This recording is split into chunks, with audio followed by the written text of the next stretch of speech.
Hai pemimpin muda, jumpa lagi di UJN Podcast, saluran podcast resmi dari Global Peace Foundation Indonesia. Di sini kamu bisa dapetin banyak banget obrolan menarik seputar dunia anak muda Indonesia yang penuh kreativitas, penuh inspirasi untuk terus menebarkan perdamaian dan kebaikan. So, simak terus obrolan-obrolannya bersama kami UJN Podcast. Oke, Assalamualaikum. Apa kabarnya pemimpin muda? Kembali dengan saya Miftahul Khair di program UJN Podcast episode Sapa Alumni. Di program ini kita akan kedatangan para tamu-tamu alumni yang pernah mengikuti program-program GPF Indonesia sejak tahun 2013 sampai yang terbaru pastinya. Kita kedatangan seorang yang saya kenal sejak 2013 yang lalu, tepatnya di kampus UIN Sunan Ampel. Jadi kebetulan tamu yang bersama saya ini seorang yang menyebarkan virus-virus perdamaian di Surabaya dan sekitarnya. Pastinya bukan virus corona lah ya yang seperti sekarang kayak gitu. Nah, jadi saya punya cerita yang sangat bisa terbilang unik sih menurut saya. Jadi pas ada project namanya Olet's Village Project pada sekitar tahun 2014 kalau nggak salah saya ya, di Bojonegoro, saya datang ke desa yang nggak ada lampunya, dan itu terbatas sih sebenarnya ada lampunya, dan banyak anjing di sana. Dan aduh, saya dan seorang tamu ini itu dikejar-kejar gitu sama anjing itu. Itu momen yang tak terlupakan bagi saya dan tamu yang akan berbincang sama saya di episode kali ini pastinya. Sekarang seorang tersebut udah ada di samping saya dan kita bisa berbincang-bincang. Oke, gimana kabarnya Mas Afan? Halo, kabar baik. Aduh, kenal dari... Masih ingat ya yang momen-momen anjing itu ya? Oh pastinya. Itu kan karena kebetulan saya waktu itu kenal Mas Afan. Aduh, ini kok kayak benar-benar masnya sangat-sangat visioner gitu ya. Iya. Berlebihan sekali Bapak. Iya. Dan Mas Afan, saya melihat waktu itu kan banyak sekali teman-teman, terutama angkatan saya ya waktu itu Mas. Oh, kok sangat dekat banget sama Mas Afan ini dan mengumpulkan proyek buku waktu itu kalau saya nggak salah. 2013 ke 14. Benar-benar. Pas saya waktu itu masuk baru dapat beberapa bulan gitulah jadi maba kayak gitu. Jadi saya melihat, oh Mas Afan ini kok keren banget gitu ya. Untuk lebih lanjut, kita kenalan dulu dong pastinya siapa Mas Afan ini. Ya Mas Afan, bisa dikenalin dong. Halo semuanya, saya Afan dari Surabaya. Sekarang ini bekerja di salah satu perusahaan di Jakarta. Dan dulu pertama kali kenal Global Peace itu di tahun 2011 sebetulnya. 2011, kemudian di situ saya coba untuk membawa isu-isu perdamaian itu ke Surabaya, tempat di mana saya belajar dengan teman-teman di Surabaya. Dan di situ saya akhirnya join di GPV Camp 2013 juga. Dan dari sepanjang 2011 ke 2013 tuh ada beberapa proyek yang udah kita lakuin juga gitu dengan teman-teman di Surabaya. Salah satunya yang mengumpulkan buku-buku itu ya. Program apa itu Mas? Salah satunya itu. Jadi kalau misalkan buku itu after 2013 lebih tepatnya. Jadi dari 2011 ke 2013 itu kita ada beberapa proyek kecil, service project, dan 2013 yang buku itu kita setelah mengadakan GPV Camp pertama kali di Jawa Timur. Oh iya. 1.14. Nah, waktu itu sebenarnya saya belum kenal sih Mas dengan Mas Afan itu siapa, terus proyek-proyek di belakang Mas Afan itu apa. Tapi yang saya tahu waktu itu sih kayak, Mas Afan ini buat apa sih ngumpulin buku-buku bekas gitu. Kebetulan itu kan masuk mahasiswa baru gitu, dan kebetulan kalau nggak salah kan kerjasama dengan prodi kita, prodi sastra Inggris. Betul. Dan mahasiswa diminta untuk mengumpulkan buku-buku gitu.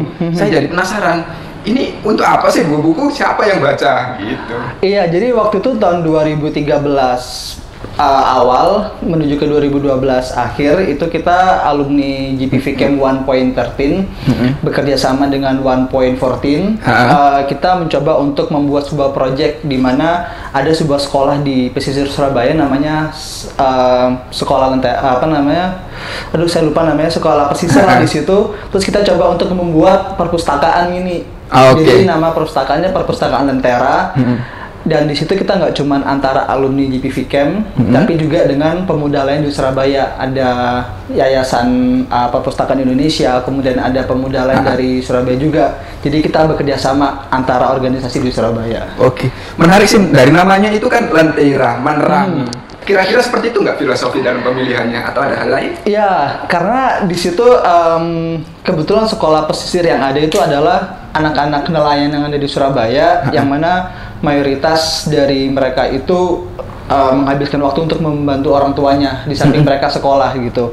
Di situ kita tergerak untuk memberikan support karena kan mereka tidak semua dari mereka itu bisa melakukan pendidikan tambahan, misalkan kayak les gitu. Jadi di situ pemuda-pemuda Surabaya berinisiatif untuk memberikan pendidikan tambahan gitu. Dan juga kita dari alumni GPV Camp memberikan bantuan buku yang bisa dibaca untuk adik-adiknya di situ. Gitu. Nah iya. Nah dari yang Mas Afan waktu itu kan sering share di Facebook dan sebagainya. Waktu itu sebenarnya saya ini tuh udah friend sama Mas Afan gitu. Ya. Tapi mungkin Mas Afan nggak sadar sih banyak fansnya gitu di kampus kan. Lebay sekali dia, lebay sekali asli. Saya tahu itu. Banyak fansnya terutama cewek-cewek. Ya. Dari situ saya penasaran dan akhirnya saya kan selalu tanya Mas Afan itu kan. Dan akhirnya gabung, meskipun waktu itu belum tahu GPY bahkan GPF Indonesia itu apa belum tahu waktu itu. Dan akhirnya gabung dan banyak manfaat sih menurut saya Mas. Dari proyek itu bukan hanya personal development yang saya dapat, tapi juga networking gitu. Jadi waktu itu program itu kan kerjasama dengan Bank Indonesia, dengan Yayasan Pengembangan Perpustakaan Indonesia, bener kan? Betul. Dan itu sangat menarik sih Mas, mulai dari dapat sumbangan ban yang kita jual bareng-bareng, Mas ingat kan? Iya. Jadi waktu itu kita nyari sumbangan kan ke semua penjuru ya. Jadi kita tidak mendapatkan sumbangan dana tapi dikasih ban bekas.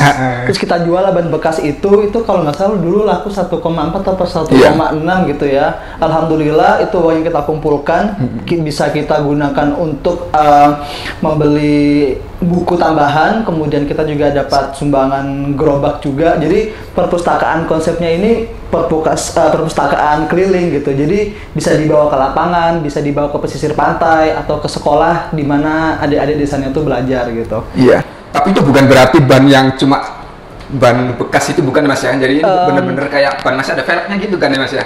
Jadi dia tuh ban second tapi masih layak banget. Jadi itu kita ngejual di Facebook BBM zaman BBM ya.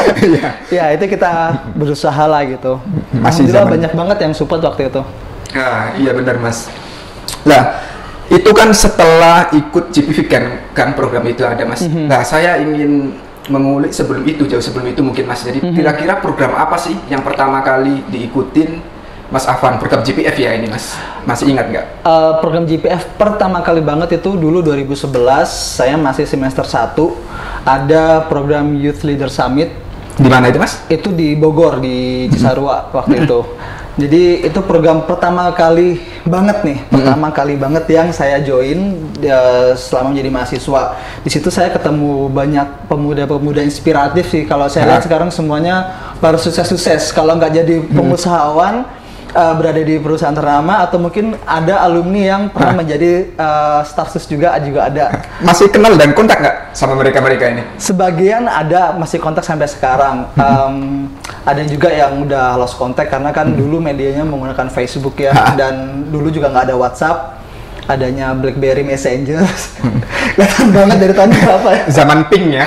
Iya, jadi ada yang masih kontak, ada yang enggak sih. Nah, dari program YLS tersebut, kira-kira bagian mana sih yang masih diingat sampai sekarang? Ada nggak? Bagian untuk ini nih, dulu istilahnya tuh living for others ya.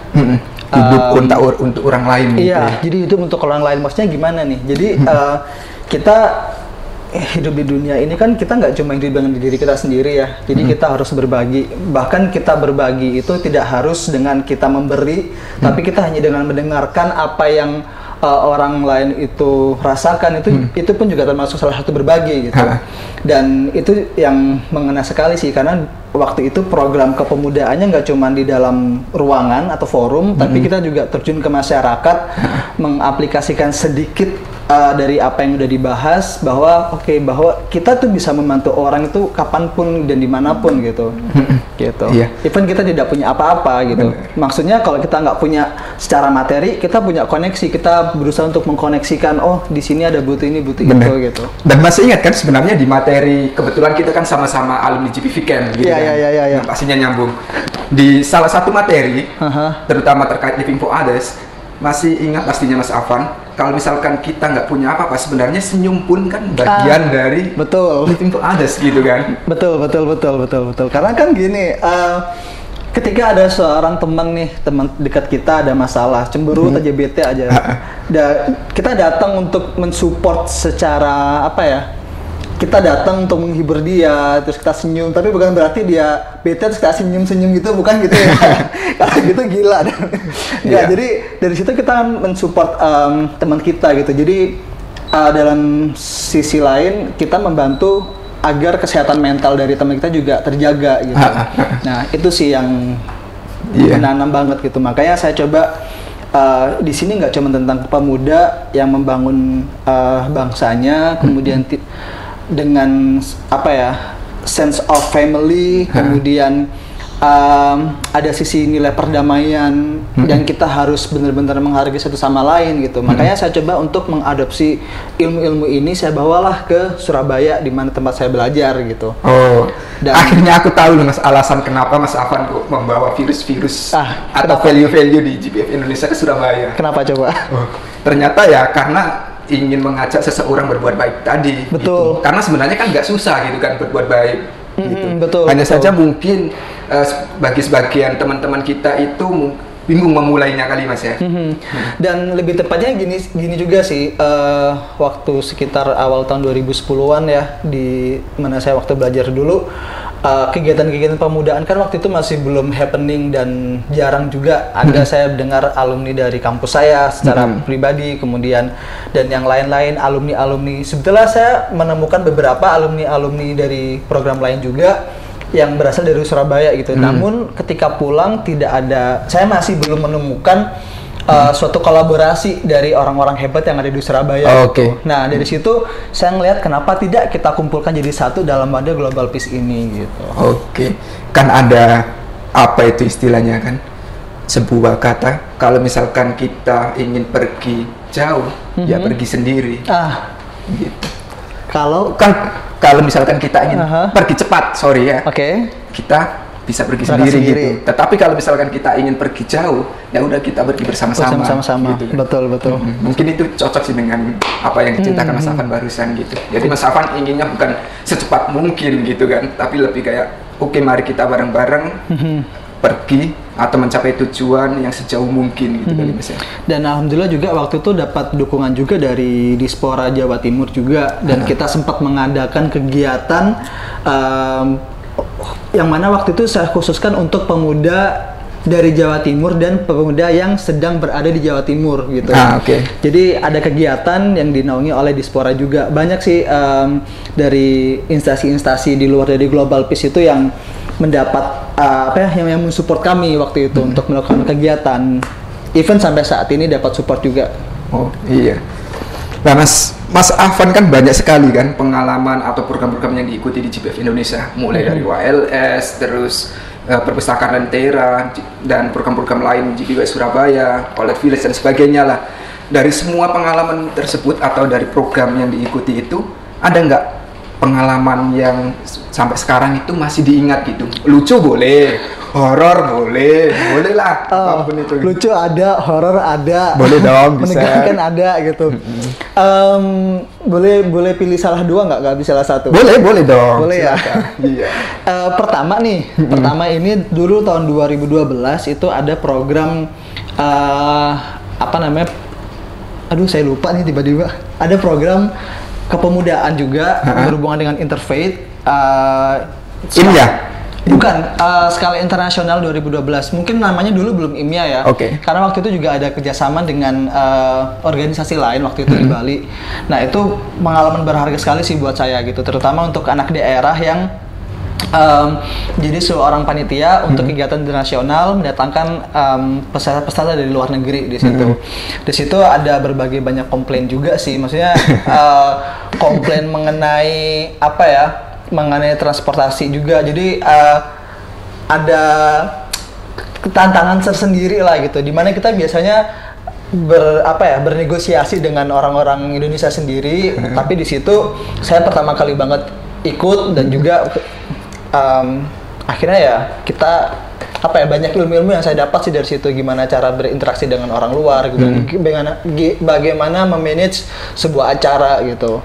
Itu yang pertama. Terus yang kedua adalah waktu OLED Village program nih. Oh, bareng saya dong. Nah, itu 2014. Jadi saya ikut OLED Village itu tahun 2014 kayaknya kan? Itu 14, sebelumnya ada lagi. Oh, itu di Bogor, di Cisarua. Itu saya juga pertama kali banget ternyata ada ya.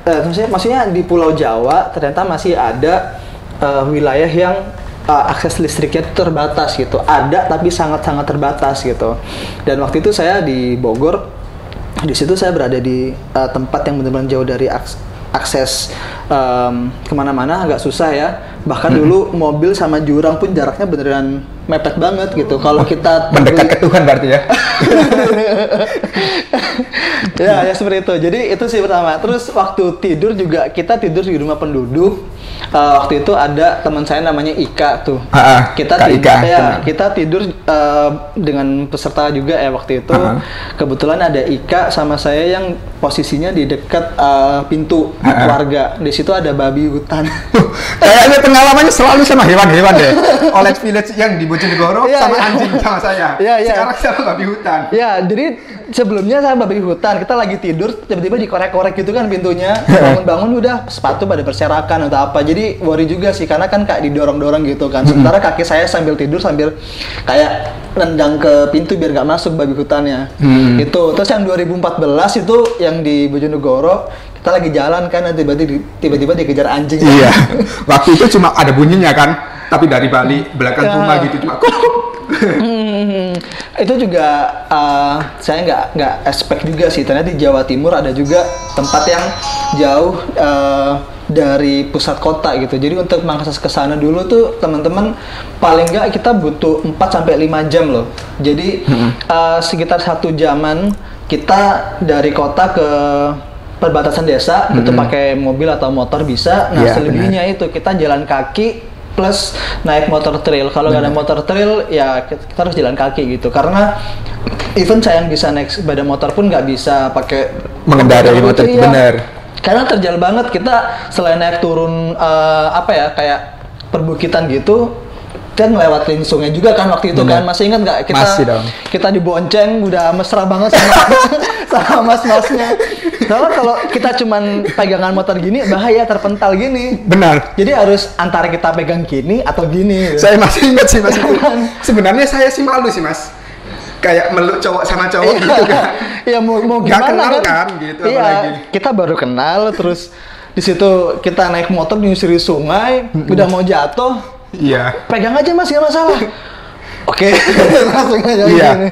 Agak susah. Itu kan berangkatnya. Terus kita baliknya masih ingat kan? Kita kan sore dari kampungnya itu. Dan ternyata motor salah satu dari rombongan kita rusak. Gitu. Rantainya putus. Motor rantainya putus. Terjebak malam-malam. Kita terjebak di tengah hutan malam-malam, bayangin dong. Nggak ada lampu sama sekali di tengah hutan. Dan kita waktu itu masih belum nyeberangin sungai. Benar. Gitu. Dan jadi sebenarnya sungai itu kan ada jembatannya kan. Ada. Hanya saja nggak tahu kenapa dan kapan itu kok tiba-tiba rusak. Jembatannya gitu kan? roboh dan kayaknya udah bertahun-tahun sih, karena juga banyak tumbuhan juga yang udah tumbuh di jembatan yang roboh itu gitu. Iya. Ingat nggak waktu di tengah-tengah hutan yang kita malam-malam itu? Oh, nggak tahu, itu masih belum ada kamu ya waktu itu ya. Jadi sebelumnya ada agak mistis sih. Jadi kita lagi jalan. Waduh, mistis. Iya, jadi kita lagi jalan terus tiba-tiba ada yang ngelemparin gitu. Saya pikir waktu itu ada yang usil lah di belakang gitu. Ternyata semakin banyak. Ya udah kita langsung didiemin, kita doa gitu. Iya. Itu merinding loh. Jadi itu sekali, terus kedua kalinya ngeliatin sosok wanita cantik, rambut panjang, kulit putih, rambut pada putih, Mbak Kunti. Jangan-jangan Mas Afan lagi lapar waktu itu. Jadi mungkin ya. pikirannya. Tapi memang ada sih. Jadi ada 2 orang teman saya sama 1 peserta dari kampus lain juga ngerasain itu. Nah, itu sih. Benar. Nah, dari program itu saya sih agak sedikit lupa sih waktu itu siapa-siapa aja gitu. Yang saya masih ingat sih Mas Afan, terus Kak Tia. Nah, dari program itu kira-kira masih ingat nggak Mas Afan teman-teman yang terlibat waktu itu? Ada. Jadi program itu bukan semerta-merta dari Global Peace dengan mengajak salah satu alumninya, tapi kita juga engage dari mahasiswa lain gitu. Kebetulan waktu itu kerjasama dengan kampus UIN Sunan Ampel ya. Di situ saya juga menyeleksi beberapa orang-orang siapa aja yang bisa ikut datang ke situ dan tinggal selama kurang lebih 1,5 bulan untuk tinggal bersama warga di situ gitu. Dan juga ada mahasiswa dari Korea waktu itu. Jadi kita kolaborasi bukan hanya antara Global Peace dengan masyarakat yang ada di sana, tapi juga kita coba engage local people yang ada di sana gitu. Bahkan waktu itu juga ada pemuda asli dari Bojonegoro juga yang kita invite di sana. Yang tujuan ya setelah kita selesai program masih ada sosok leader di sana yang ngeliat ini gitu. Karena kan kita nggak mungkin ya tinggal di sana terus menerus gitu kan. Berarti kita berusaha untuk educate local people yang ada di sana juga gitu. Benar. Masih ingat nggak siapa namanya? Ada Mas Lutfi, itu saya masih berteman baik sampai sekarang. Widih, mantap. Mas Lutfi itu dia orang dari Pemda Bojonegoro, orang di Pemda juga. Kemudian ada juga yang namanya Mas Win itu orang lokal sana. Yang di kampung situ ya? Iya, dia memang dia bukan RT, RW atau kepala desa di sana, tapi dia mempunyai inisiatif untuk memajukan daerahnya gitu. Itu juga masih kontak sampai sekarang gitu. Oke. Nah Mas, saya ingin sekali tahu kira-kira ada nggak cerita yang selama ini itu masih tersimpan dan belum tersampaikan gitulah ke siapapun selama mengikuti program dan atau selama melaksanakan program, boleh dong di-share gitu. Ada cerita entah itu horor, menyenangkan, tidak menyenangkan, ataupun cinlok, nggak apa-apa dong, boleh di-share. Oke. Di Pulau Jawa khususnya untuk daerah-daerah yang jauh dari perkotaan ya, yang terpencil gitu, itu ternyata mistisnya sangat kuat gitu. Sebelum saya ke lokasi kita punya project, kita kan berhenti di sebuah desa dulu, ketemu dengan kayak pemangku desanya di situ juga gitu. Dia melihat kami tuh kayak tatapan aneh gitu. Ini cerita beneran. Jadi ngelihat tatapan aneh gini, jadi diem gitu. Ya udah, saya nggak berani ngeliat matanya juga gitu. Nah, pas perjalanan sebetulnya pas berangkat itu saya udah ngerasa ada yang aneh gitu. Itu kayak ada angin apa gitu, seret gitu. Padahal di sisi lain ini nggak kena angin gitu. Angin cuman kayak di sini doang. Ya udah, kejadian lah pas malamnya kita pulang, ada kejadian itu yang kita dilempar-lempar lah. Terus kita rantainya tiba-tiba putus lah gitu. Oh, berarti pas bareng sama saya dong waktu itu? Iya, dia ada 2 kali gitu. Jadi waduh, nggak bilangnya dari awal ya. Cuma bilang. Iya. Waduh. Masalahnya kan nggak semua orang tuh bisa menerima hal-hal mistis kayak gitu kan gitu. Iya. Jadi antara kita percaya apa nggak percaya nih gitu. Kita nggak percaya juga ada, kita percaya juga ya nggak kelihatan mata juga gitu. Makanya waktu itu saya mikir, aduh, something wrong gitu. Cuman ya udah, saya pikir cuma feeling aja gitu. Ternyata ya kejadian. Tapi sebenarnya pas yang di kali kan mogok tuh, terus kita berhenti di kali, nyuci kaki dan sebagainya. Nah di situ sebenarnya saya juga kayak ada suara-suara gitu sih. Dan Mas Afan waktu itu sebenarnya kayak mungkin merasa atau enggak ngobrol sama saya, kayak merasa biar suasana mencair gitu. Iya. Jadi biar pikiran kita nggak kosong waktu itu. Iya benar. Ngobrol aja. Iya. Pokoknya penting nggak penting ngobrol. Iya aja. makanya Mas. Bisa dibayangin kan posisi kayak di antara lereng-lereng gini, kita di tengah-tengah, terus sungai, terus di samping tepat di samping kita tuh ada jembatan yang roboh, yang udah bahkan ada tumbuhannya gitu kan. Iya.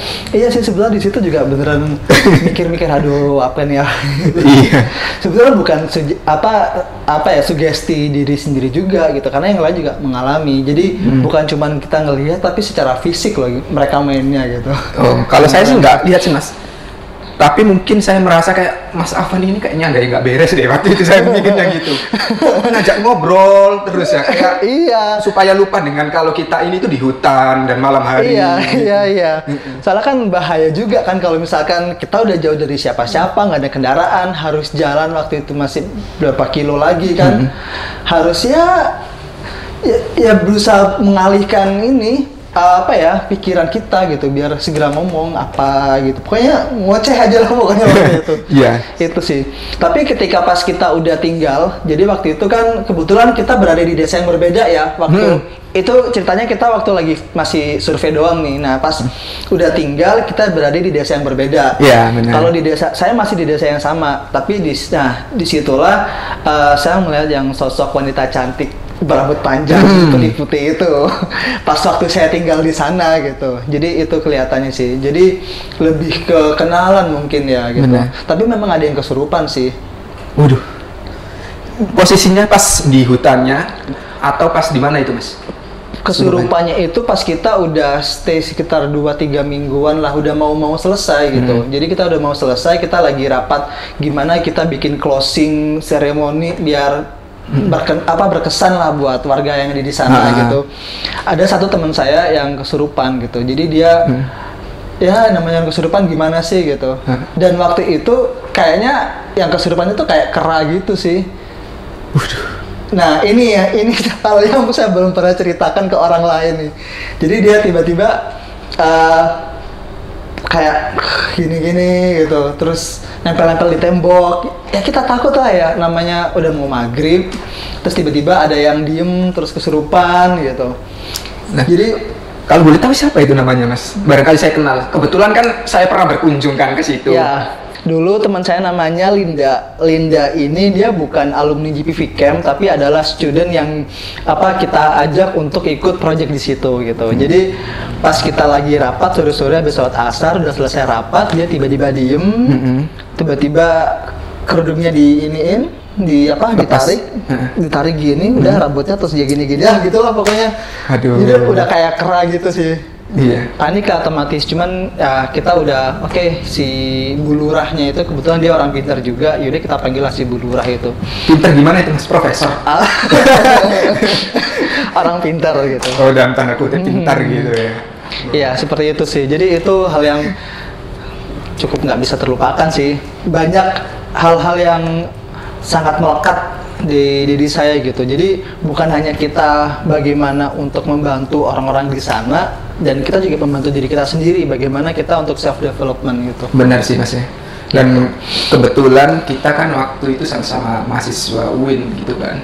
Terus ke daerah baru yang mana di situ itu ya seperti Mas Afan bilang tadi itu emang kayak mistisnya masih kuat dan sebagainya. Dan saya pernah mendengar juga dari Mas Afan kalau di sana itu kayak penuh tantangan gitu dengan budaya kayak ke Surabaya kan beda banget gitu. Oh iya. Seperti kayak salah satunya kebetulan kita sama-sama Muslim kayak gitu kan, kayak di sana beda dan sebagainya.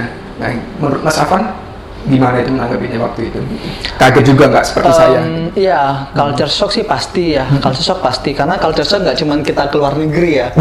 Tapi culture shock juga terjadi di daerah kita gitu, karena saya ekspektasinya, saya sebelumnya udah pernah ke daerah lain, saya sudah menyiapkan mental, akan ada hal-hal yang berbeda gitu, tapi ini masih di Jawa Timur, ternyata ada hal-hal yang ternyata saya baru tahu di sana gitu. Misalkan ketika kita baru datang, kita harus melakukan kayak sedikit upacara gitu, kita sebetulnya konsepnya sama, kita datang tasyakuran gitu, kita berbagi makanan, cuman makanannya itu sedikit ditentukan gitu, harus ayam Jawa yang dipelihara sama orang sana.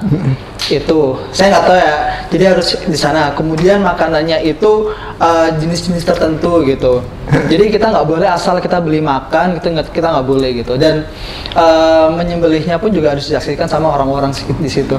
Di balik cerita mistis itu sebetulnya ada lagi sih cerita yang membuat saya sebagai warga Indonesia, khususnya pemuda ya waktu itu, sedihnya adalah ada sebuah sekolahnya ini kayak di atas bukit gitu. Jadi kalau misalkan kita mau ke sana untuk sekolah ya, kalau kondisi habis hujan, itu mereka nggak sekolah karena nggak ada guru yang datang ke sana. Karena gurunya pun juga harus naik motor. Jadi gurunya itu berada di kecamatan yang berbeda.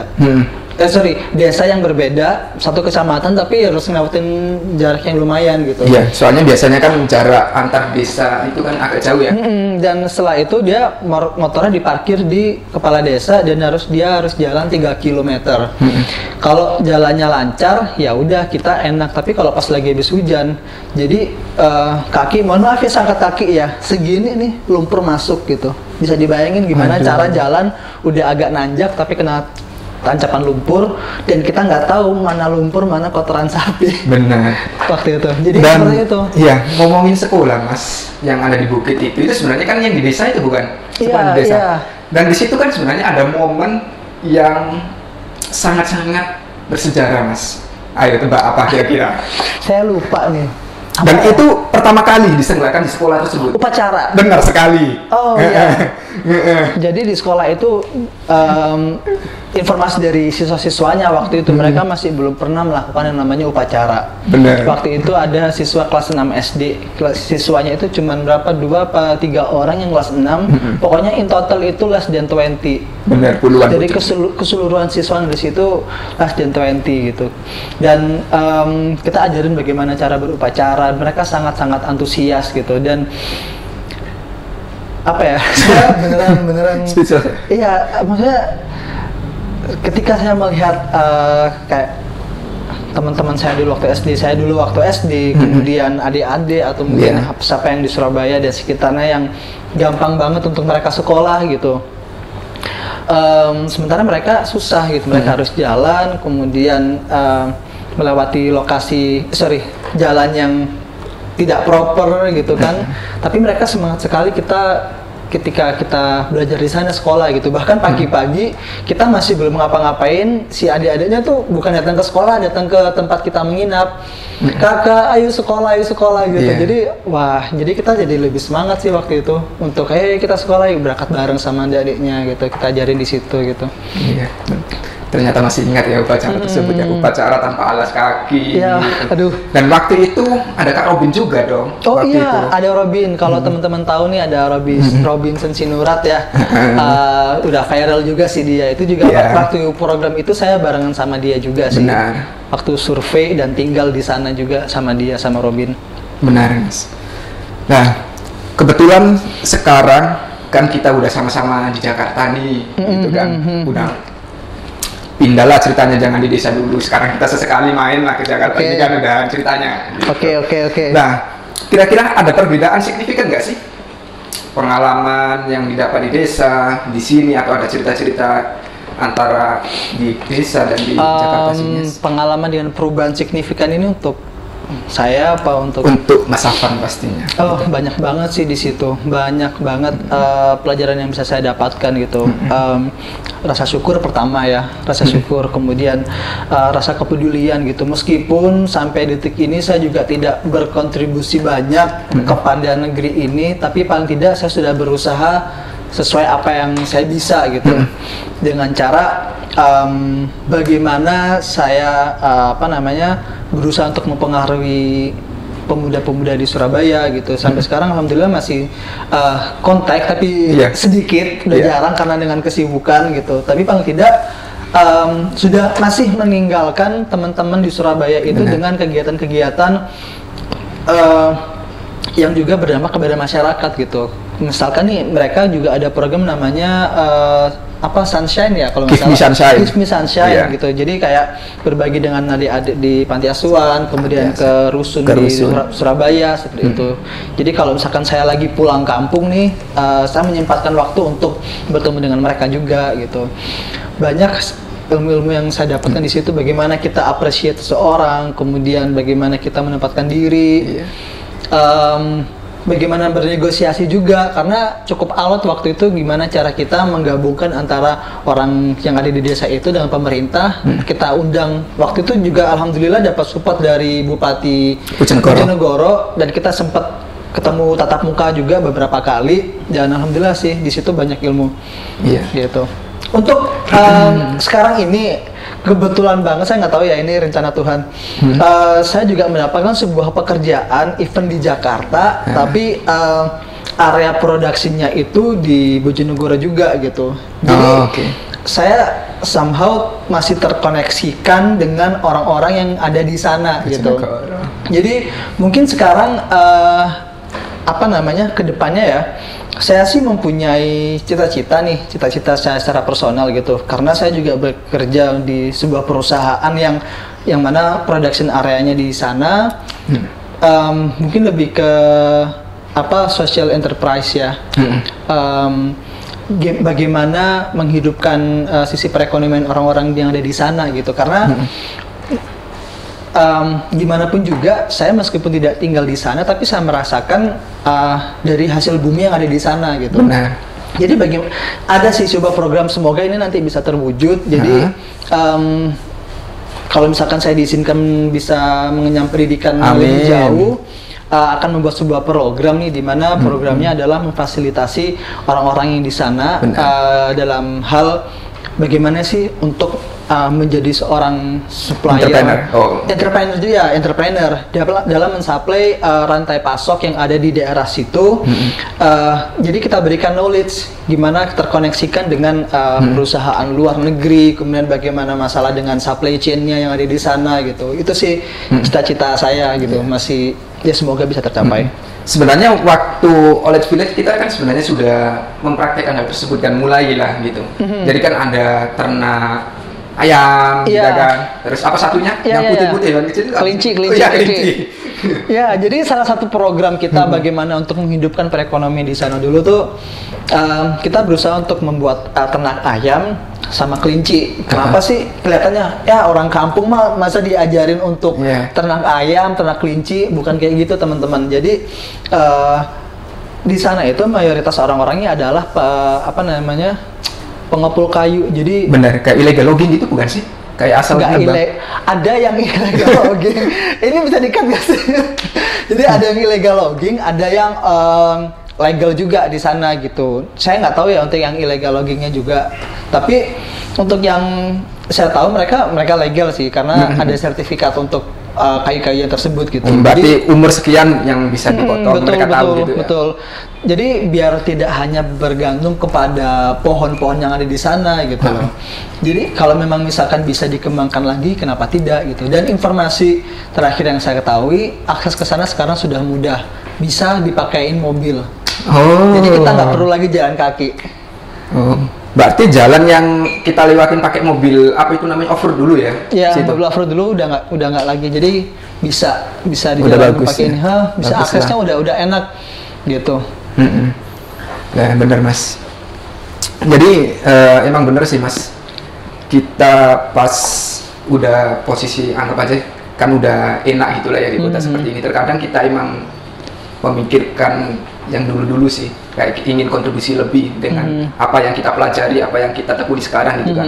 Seperti Mas Afan tadi sekarang kan kerja di bagian supply chain ya, atau kayak purchasing dan sebagainya itu. Makanya Mas Afan tadi kan ingin mengajari salah satunya hal-hal tersebut gitu Mas.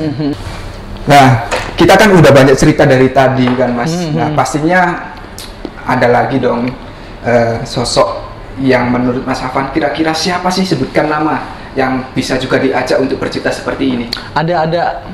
Ada banget nih. Saya ngerekomendasiin ini nih, Lutfi Ansyah. Halo Lutfi. Halo Mas. Kalau Lutfi ini mungkin dia ceritanya nggak cuman sekedar project, tapi juga kegiatan Global Peace di negara lain juga nih. Mungkin dia akan bisa lebih sharing lebih banyak tentang hal-hal itu.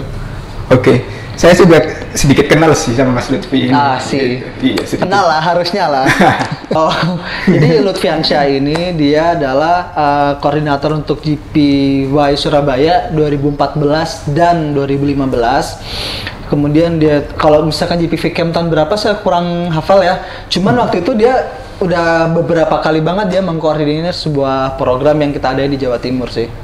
Benar. Bagi teman-teman yang masih ingin tahu lebih lanjut tentang Mas Afan, entah itu cerita atau apapun, bisa kepoin di IG Mas Afan. Apa Mas? IG-nya? @NSHDAFN. Ya, atau bisa nanti juga lihat di bawah ini, dan bisa juga ikutin info lainnya di @GPF Indonesia, dan bisa juga subscribe YouTube GPF Indonesia, dan bisa juga dengerin Yujen Podcast di Spotify. Nanti akan share linknya juga di bawah ini, teman-teman. Oh ya, jangan lupa follow juga Instagram GPY Surabaya ya. Oke, terima kasih teman-teman, dan mungkin cukup sekian dari kami. Mas Afan, terima kasih banyak atas waktunya, cerita-ceritanya yang inspiratif, dan pastinya nanti akan bisa menginspirasi para pemuda yang mendengarkan dan melihat video ini. Itu. Dan harapan dari kami juga mudah-mudahan sukses terus untuk Mas Afan dan keluarga, dan mudah-mudahan kita bisa berjumpa lagi di lain waktu. Sekali lagi, terima kasih Mas Afan. Terima kasih sudah mendengarkan Yujen Podcast. Semoga obrolan tadi menginspirasi kita semua untuk terus berbuat baik, untuk terus menebarkan perdamaian di bumi yang kita cintai ini. Dan jangan lupa para pemimpin muda, subscribe dan follow akun sosial media Global Peace Foundation Indonesia, baik di YouTube, Instagram, Facebook maupun Twitter. Sampai ketemu di obrolan dan episode berikutnya bersama kami, Yujen Podcast.